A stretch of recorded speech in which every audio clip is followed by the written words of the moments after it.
আজকে আমি কি রান্না করব সেটা আমি আপনাদেরকে দেখাবো। সম্পূর্ণ ভিডিও সবাই দেখবেন প্রথম থেকে শেষ পর্যন্ত। এখানে গাছে পেঁপে ছিল, পেঁপেটা আমি পেরে নিলাম। নেওয়ার পরে এই যে চাউলগুলো আমি সুন্দর করে বেছে নিচ্ছি, কারণ অনেক মরা চাউল আর ধান ছিল। এদিকে পেঁপেটা সুন্দর করে কেটে ধুয়ে নিচ্ছি।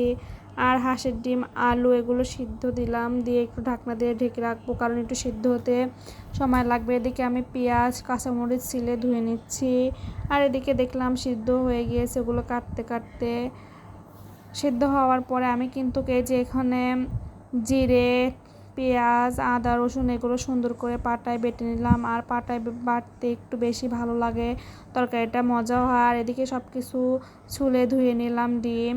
আর ডিম ছুলতে যে অবস্থা হয়েছে আজকে, দেখেন ডিমের কি অবস্থা।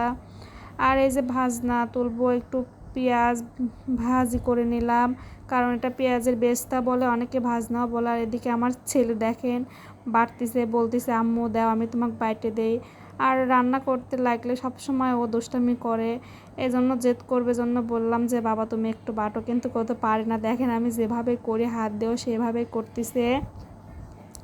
আর এদিকে এই যে সব রকমের মশলা ছিল, হলুদ গুঁড়ো, মরিচ গুঁড়ো, ধনিয়া গুঁড়ো, লবণ, বাটা মশলা, এগুলো সুন্দর করে কষিয়ে নিচ্ছি সময় নিয়ে।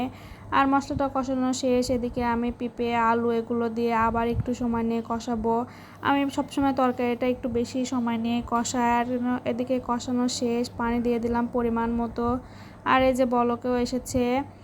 আর এই যে রান্নার ফাইনাল লুক কেমন হয়েছে সবাই কমেন্টে জানাবেন।